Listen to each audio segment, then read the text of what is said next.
Now stay down! Damn, I wouldn't do that if I were you.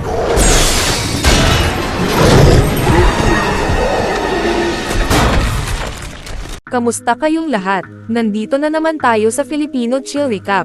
At ngayon, pag-uusapan natin ang martial superhero, fantasy action film na tinatawag na Hellboy 2, The Golden Army. Maghanda na kayo dahil sa mga spoilers na darating. Nagsisimula ang pelikula sa mga pambungad na pahayag tungkol sa isang lihim na inampon na kakaibang nilalang, na iniligtas ng US Army at ng isang pangkat ng mga paranormal researcher sa isang classified na misyon sa labas ng baybayin ng Scotland noong 1944, na may codename na Hellboy. Pagkalipas ng 11 years, ang ngayon nagbibinate na si Hellboy ay nakikiusap sa kanyang ama, ang professor, na basahan siya ng isang kwentong pampatulog. Isa itong kwento tungkol sa isang maalamat na digmaan sa pagitan ng mga tao at ng lahat ng mahikal na nilalang sa misteryosong kaharian. Si King Balor, ang pinuno ng lahing Elfan, ay nag-utos na likhain ang Golden Army, isang hukbo ng 4,900 na mga mekanikal na sundalo, upang labanan ang walang katapusang kasakiman ng mga tao.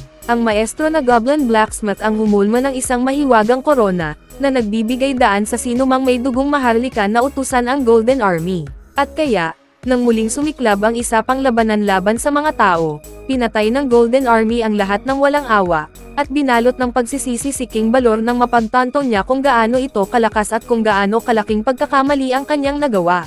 Kaya tumawag siya ng tigil putukan, at hinati ang korona sa 3 piraso, isa para sa mga tao at 2 para sa kanyang sarili. Kokontrolan ng mga tao ang mga lungsod, habang ang lahing elf ang magmamay-ari ng mga kagubatan. Ngunit ang anak ni King Balor na si Nuada ay hindi naniniwala sa mga pangako ng tao, kaya siya ay nagpunta sa pagtatapon, at nanumpang babalik kapag kailangan siya ng kanyang mga kababayan, na iniiwan ang Golden Army sa isang walang takdang pagtulog.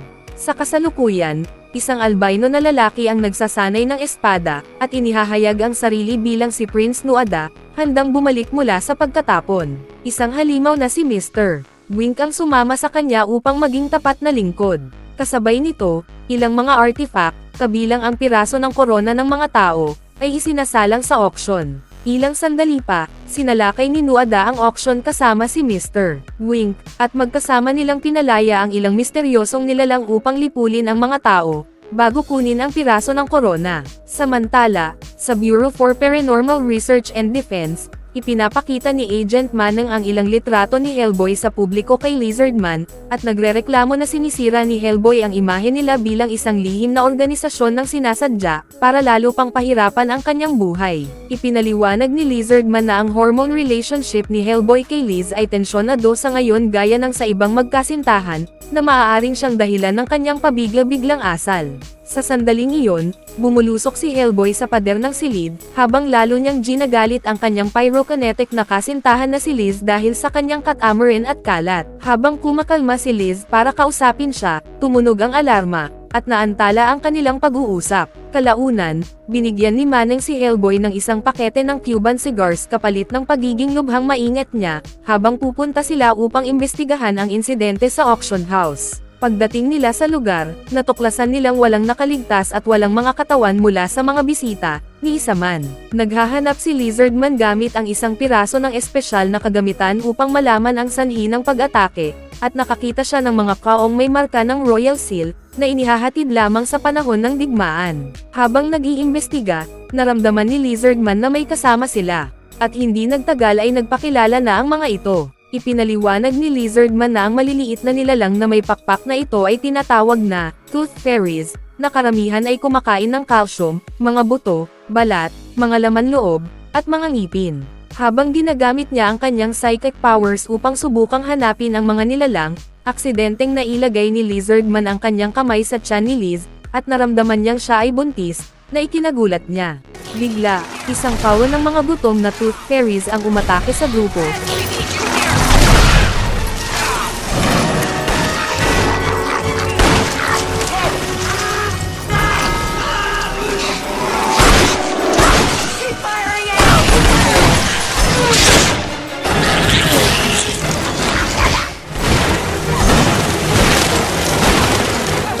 kaya wala nang pagpipilian si Liz kundi paganahin ang kanyang kapangyarihan sa apoy, upang sunugin ang mga nakakasuklam na maliliit na nilalang.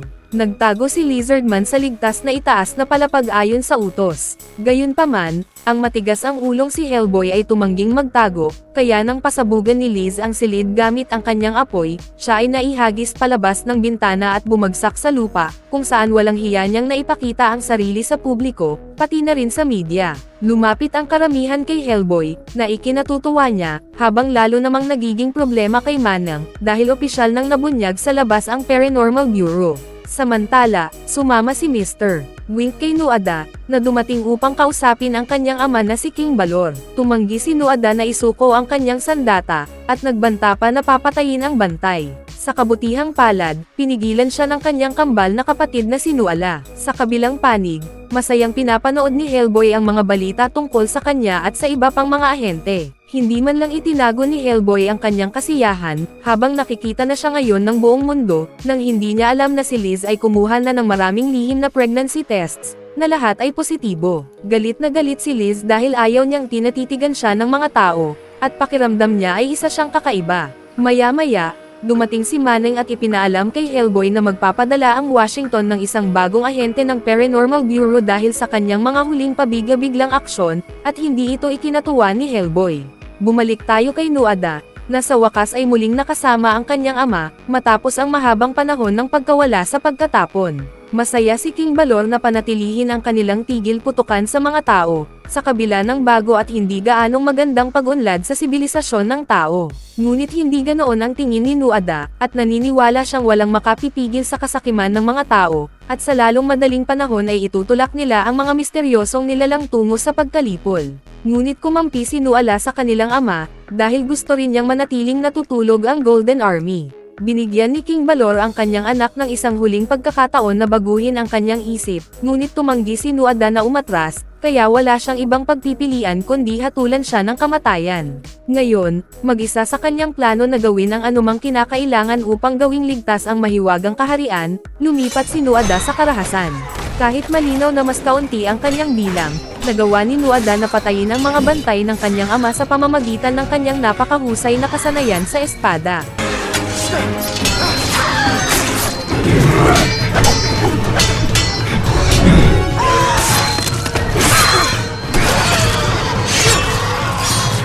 Pagkatapos nito, tinaga ni Nuada ang dalawang natitirang bantay bago sinaksak ang sarili niyang ama. Habang nagiging bato si King Balor, kinuha ni Nuada ang ikalawang piraso ng korona, habang tumakas naman si Nuala dala ang ikatlo at huling piraso. Sa kabilang panig, naghihintay ang lahat sa Paranormal Bureau sa pagdating ng kanilang bagong ahente na si Johan, ang nangungunang tao sa ectoplasmic research. Mataas din ang rekomendasyon sa kanya ng European Liaison, ngunit wala siyang naitalang mga litrato o fingerprints. Ilang sandali pa, dumating si Johan, at sa kanilang gulat, hindi siya tao. Siyang kakaibang entidad sa loob ng isang containment suit, na may proporsyon na parang tao na may hawak na purong ectoplasmic energy, kaya siya ang nasa tuktok ng ectoplasmic research. Ipinakita ng grupo sa kanya ang mga labi ng isang tooth fairy, at ang royal seal sa mga kahon. Tinurukan ni Johan ito ng isang sample ng ectoplasmic energy, upang pansamantalang ibalik sa buhay ang nilalang para masuri nila ito ng mas mabuti. Sumigaw ang tooth fairy nang ito ay mabuhay, at kahit na ang wika nito ay parang daldalan lamang, naiintindihan ito ni Johan, at isinalin niya ang sinasabi nito. Lumalabas na naaalala ng nilalang ang lahat ng mga wika ng mga troll at iba pang mga tunog ng kalakalan. Ipinaalam ni Johan sa kanila na ang nilalang ay nagmula sa isang maalamat na troll market, isang lugar ng pagtitipon ng mga mahiwagang nilalang. Ibinabalik ni Johan ang ectoplasmic energy sa kanyang suit, at sinabihan ang grupo na may chismis na ang troll market ay maaaring matatagpuan sa ilalim ng Brooklyn Bridge. Dinala sila roon ni Johan, at binigyan sila ng mga espesyal na salamin para sa time dilation, na nagbibigay daan sa kanila na makakita sa pamamagitan ng mga ilusyon na nililika ng mga mahiwagang nilalang. Nang isuot nila ang mga salamin, ginamit ng grupo ang isang mahiwagang nilalang na tinatawag na Fragglewamp, na gumagamit ng anyo ng isang matandang babae upang makihalo. Mahigpit at paulit-ulit na binalaan ni Johan si Hellboy na huwag pigilan ang nilalang sa pagkain ng mga pusa, ngunit gaya ng inaasahan, ang ang katigasan ng ulo niya ang nagtulak sa kanya na suwayan ang utos ni Johan. Ipinakita ng grupo sa nilalang ang isang canary, ang tanging bagay na kinatatakutan nito, upang pilitin itong dalhin sila sa tamang pintuan ng troll market. Dinala sila roon ng Fragglewamp, at nang tumanggi itong buksan ang pinto at ininsulto sila, sinuntok ito ni Hellboy at ibinato sa dulo ng pasilyo. Nagalit si Johan, ngunit sa halip ay naglakad siya papunta sa pinto, at binuksan ito sa pamamagitan ng pagpapakawalan ng kanyang ectoplasmic energy. Gentlemen, welcome to the Troll Market. Pagpasok nila, hindi maitago ni Hellboy ang kanyang tuwa, dahil sa kauna-unahang pagkakataon sa kanyang buhay, hindi niya nararamdaman na siya ay isang kakaiba o isang tagalabas. Habang naglalakad sa gitna ng mga nilalang sa market, nakita ni Lizardman ang isang taong may hood na suot ang Royal Seal, na papalayo, kaya sinundan niya ito ng mag-isa. Nalaman ni Johan mula sa ilang mga nilalang na ang mga Tooth Fairies ay binili sa New Jersey. Nang ipakita niya ang larawan ng Royal Seal, tila natakot ang mga nilalang, at sinabi kay Johan na umalis na siya dahil hindi sila magsasalita. Lumitaw si Hellboy at sinuntok ang isa sa mga nilalang, na nagdulot ng maliit na kabuluhan.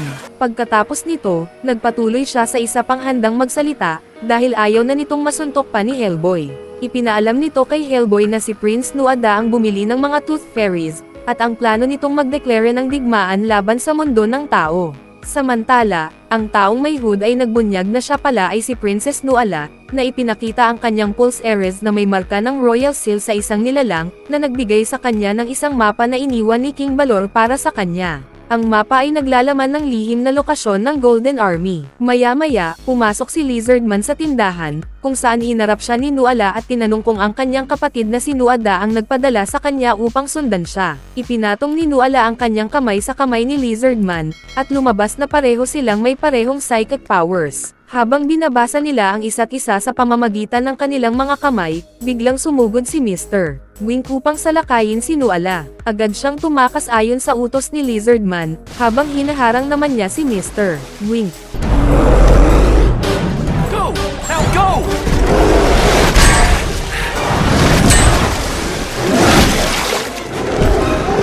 Hindi nagtagal, dumating si Hellboy, na nagbigay daan kay Lizardman na makatakas sa lugar kasama si Nuala.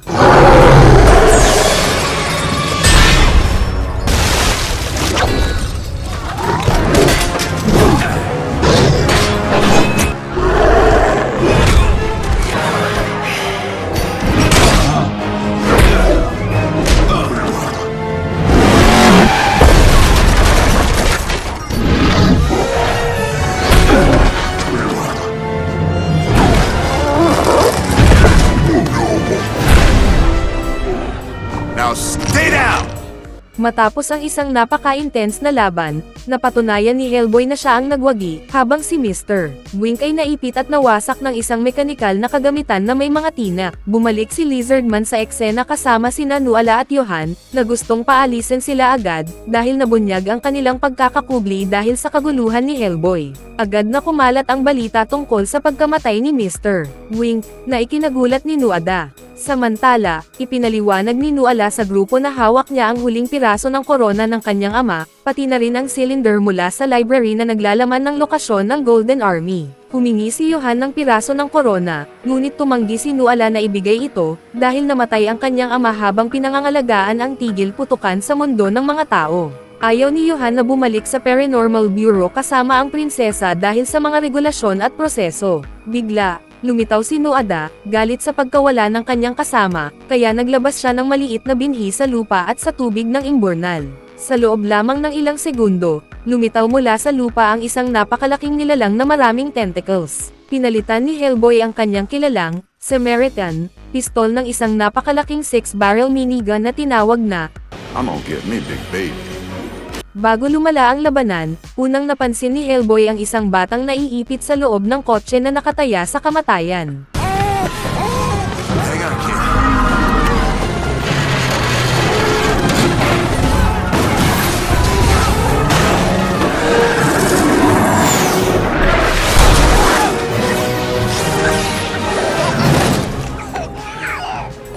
Inutusan siya ni Johan na putulin ang ulo ng nilalang, kaya nagtiwala si Hellboy, itinapon ang sanggol sa ere, at mabilis na inihanda ang baril.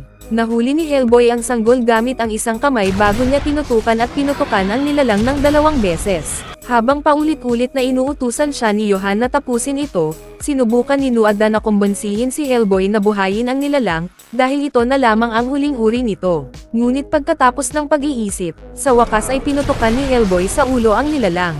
Nang matapos ang labanan, naglabas ang nilalang ng kanyang kagandahan sa lupa. Nawawala si Nuada, habang tinutokso at sinisigawan ng mga tao si Hellboy dahil nagdala siya ng panganib sa isang bata. Lumapit si Liz sa kanyang tabi, at ipinaliwanag na iniligtas lamang siya ni Hellboy mula sa kamatayan. Gayunpaman, tinawag siya nilang freak at hinagis ng bato sa kanyang mukha, na nagudyok kay Liz na gamitin ang kanyang apoy. Bumalik sila sa bahay, kung saan tinanong ni Hellboy si Liz tungkol sa reaksyon ng mga tao sa kanya. Sa halip na sagutin iyon, sinabi ni Liz na aalis muna siya upang mag-isip. Automatikong inakala ni Hellboy na nilugmok niya ang kanilang relasyon, at nakikiusap sa kanya na manatili. Ngunit sinabi ni Liz na pag-isipan niya kung ano talaga ang gusto niya, ang pag-aproba ng mundo o ang kanya, at lumayo. Samantala, ipinaliwanag ni Nuala kay Lizardman na may ugnayan silang nagbubuklod sa kanya kay Nuada, na nangangahulugang hahanapin siya muli ni Nuada, dahil alam nito kung nasaan sila sa pamamagitan ng psychic link. Tinanong niya si Lizardman kung bakit niya pinayagan na dalhin siya sa Paranormal Bureau, at sumagot si Lizardman na marahil may ugnayan din silang dalawa. Nag-usap ang dalawa na tila hindi pa sila ganito nakikilala ang isa't isa, bago umalis si Nuala upang matulog, na may ngiti sa labi dahil sa hiya. Hinarap ni Johan si Hellboy sa locker, at sinabi na kailangan niyang sundin ang kanyang mga utos. Nang hindi siya nakinig, binanggit ni Johan ang professor, at ipinaalam na idinisenyo ng professor ang kanyang containment suit. Ikinalat nito ng galit si Hellboy, ngunit hindi natakot si Johan sa mga banta, bagkus ay tiwala siyang mananalo kung kailangan nilang lumaban. Ipinaliwanag ni Johan na kaya niya itong talunin dahil ang temper ni Hellboy ang kanyang isang fatal flaw. Sa katotohanan, pinayagan niyang mangibabaw ang kanyang galit, pinatutunayan ang punto ni Johan sa pamamagitan ng pagwasak ng helmet ng containment suit, na ipalabas ang ectoplasmic energy ni Johan, na nagpatigil sa kamalayan ni Hellboy. Nang matanto niya ang kanyang pagkakamali, kinontrol ng ectoplasmic energy ang mga locker. Pinagpalo nito si Hellboy ng ilang ulit, at sinabi sa kanya na kontrolin ang sarili. Kalaunan, pumunta si Hellboy sa silid ni Lizardman, matapos marinig siyang makinig sa koleksyon ng mga sikat na love songs. Mabilis niyang napagtanto na nahulog si Lizardman kay Prinsesa Nuala, at sabay nilang iniinom ang kanilang mga problema sa pag-ibig, habang kumakanta kasama ang love songs. Sa parehong oras, naramdaman ni Nuala na natagpuan siya ni Nuada, kaya mabilis niyang itinapon ang cylinder at pergamino sa apoy, at itinago ang huling piraso ng korona sa isa sa mga libro ni Lizardman. Sa kabila ng dalawa, malapit nang ibunyag ni Lizardman kay Hellboy kung bakit kakaiba ang ugali ni Liz kamakailan, nang biglang gumising si Liz at pinigilan si Lizardman na ibunyag ang kanyang lihim. Sa kabilang panig, pasimpleng pumasok si Nuada sa Paranormal Bureau, kinuha ang cylinder, at hinanap ang piraso ng korona. Habang ginagawa niya ito, hinailan ni Nuala ang emergency lever sa silid, na nag-alerto sa lahat ng ahente. Kinidnap ni Nuada ang kanyang kapatid na babae, habang pumasok sina Lizardman at Hellboy. Binalaan ni Lizardman si Hellboy na huwag saktan ang prinsipe, dahil nararamdaman ni Nuala ang kanyang sakit. Ikinalat nito ng galit kay Hellboy, dahil ang tanging kaya niyang gawin ay umiwas. Paulit-ulit na humihingi si Nuada ng piraso, ngunit matigas ang loob ni Nuala at tumangging ibigay ito, kaya sinaksak niya si Hellboy gamit ang kanyang enchanted spear. Bago umalis kasama ang kanyang kapatid, inutusan ni Nuada si Lizardman na hanapin ang piraso ng korona at dalhin ito sa kanya kapalit ng buhay ni Hellboy at Nuala. Sa kabila ng kanilang pagsisikap, hindi matanggal ang spearhead, dahil anumang pagtatangka na hilahin ito ay mas lalapit lamang sa puso ni Hellboy. Bagaman nasasaktan, inamin ni Hellboy kay Liz na mas mahalaga siya kaysa sa anumang bagay sa kanyang buhay. Samantala, natagpuan na rin ni Lizardman ang huling piraso ng korona. Sa pagsusuri ng mapa ni King Balor, nalaman ng grupo na ang Golden Army ay nasa Northern Ireland. Gusto ni Liz na agad umalis upang dalhin si Hellboy doon at pagalingin siya, ngunit hindi sang-ayon sina Johan at Manang. Handa silang hayaang mamatay si Hellboy upang mapigilan ang paggising ng Golden Army, na nagudyok kay Liz na pag-alitan si Johan dahil sa kanyang ugali at pamumuno. Itinago ni Lizardman ang piraso ng korona sa sarili, at sumama kay Liz upang dalhin si Hellboy palabas. Pinigilan sila ni Johan bago sila makaalis, at sa kanilang gulat, nagboluntaryo siyang tumulong. Inihagis niya kay Lizardman ang mga wedding ring, at ipinaliwanag na nawala na ang babaeng minahal niya noon, kaya tutulungan niya si Liz na iligtas ang lalaking mahal niya. Pagdating nila sa Northern Ireland, sinalubong sila ng isang goblin, at inalok na tulungan silang dalhin sa Golden Army, kapalit ng spearhead sa dibdib ni Hellboy. Dinala sila ng goblin sa isang misteryosong nilalang na may pakpak, ang Angel of Death. Tinawag sila ng Angel of Death sa kanilang totoong pangalan dahil matagal na siyang naghihintay sa kanila. Wala siyang pakialam kung mabubuhay o mamamatay si Hellboy, ngunit binalaan niya si Liz na ang kaligtasan ni Hellboy ay magdudulot ng kapahamakan sa mundo.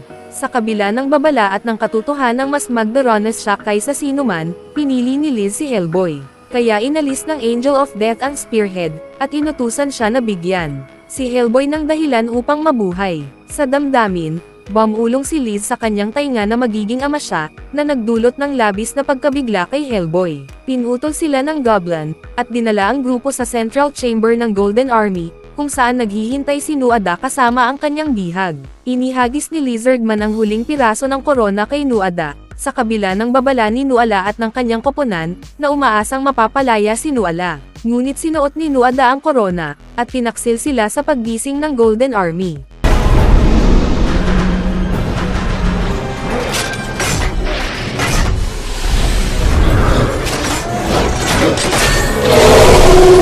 Hey, bull buddy, we ever get out of this? We gotta talk.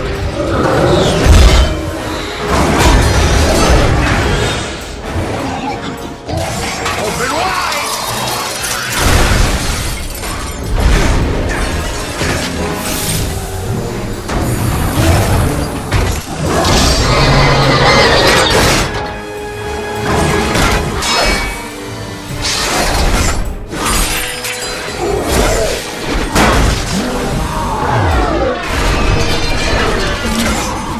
Sa kabila ng kanilang matapang na pagsisikap na pigilan at patayin ang mga mekanikal na sundalo, tila hindi mapipigilan ang Golden Army. Sa kabutihang palad, nakaisip si Hellboy ng ideya, at hinarap si Nuada para sa karapatang utusan ang Golden Army. Iginiit ni Nuada na hindi maharlika si Hellboy, ngunit idineklara ni Nuala na si Hellboy ay isinilang mula sa dugong maharlika, anak ng Fallen One, kaya ang hamon ay kailangang sagutin.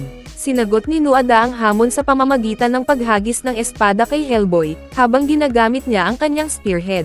Nagsimula ang laban ng dalawang maharlika para sa karapatan sa Golden Army.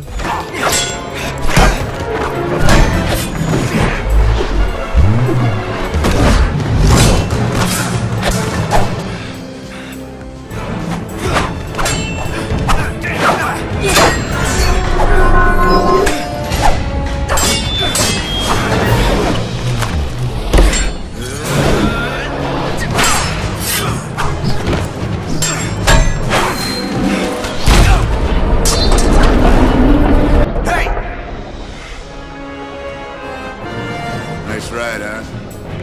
Naglaban sila sa buong chamber, at sa huli ay nakuha ni Hellboy ang kalamangan sa isang punto. Gayunpaman, tumanggi siyang patayin ang prinsipe, dahil alam niyang mapapahamak si Nuala kung gawin niya iyon. Lumakad si Hellboy dala ang korona, hindi alam na hinugot na ni Nuada ang kutsilyo upang saksakin siya sa likod. Ngunit bago niya magawa iyon, biglang bumagsak si Nuada sa sahig dahil sa matinding sakit sa kanyang dibdib. Lumalabas na sinaksak ni Nuala ang sarili sa puso, sa isang huling desperadong pagtatangka upang pigilan ang kanyang kambal na kapatid sa muling digmaan laban sa mga tao. Sa natitirang lakas, hiningi ni Nuada kay Hellboy na pumili sa pagitan ng kanyang lahi at ng mga tao. Samantala, nagmadaling nilapitan ni Lizardman si Nuala, at inamin ang kanyang damdaming hormonal para sa kanya. Namatay siya nang hindi napakawala ang damdamin, at naging bato tulad ng kanyang kapatid na lalaki. Sa pagkamatay ng kambal, kinuha ni Liz ang korona mula kay Hellboy, at pinon ito bago lamunin ng kasakiman. Ang Golden Army ay bumalik sa kanilang malalim na pagtulog magpakailanman habang natunaw ang korona. Naabutan ni Manang at ng ibang ahente ng Paranormal Bureau si Hellboy sa puntong ito. Humingi ng paliwanag si Manang, ngunit sa halip, ibinigay ni na Hellboy, Liz, at Lizardman ang kanilang mga sinturon, at nagbitiw sa Paranormal Bureau. Nakuha muli ni Hellboy ang kanyang Samaritan gun. Siya at si Liz ay nagkaroon ng sariling tahanan upang palakihin ang bata. Nagtatapos ang pelikula ng pigilin ni Liz si Hellboy at itaas ang dalawang daliri, na nangangahulugang dalawa ang kanyang dala. Si Hellboy ay nanatiling nakatunganga, lubos na nagulat, dahil hindi niya ito inaasahan. Bago tayo magtapos ay isa-shoutout muna natin si Juliet Delta, Dark Nero, Romnick Bognot, Michelle Mea Montverdi, Jamil Pagalanan, Mubli TV English, Brenda Lee Marcelo from Valenzuela City, Gabriel Ramirez from Balanti Basi Samar, Jesny Vergara from PUV Corpus Masbate City, John G. Joseph Lee from Calamba Laguna, Lexus Mapagmahal from Samar, at Margie Bautista from Dasma Dakila Eagles Club. Mag-subscribe na kung hindi ka pa nakasubscribe, pindutin na rin ang notification bell at like button para sa marami pang movie recap katulad nito, at mag-iwan ng comment down below. And as always, thank you for watching.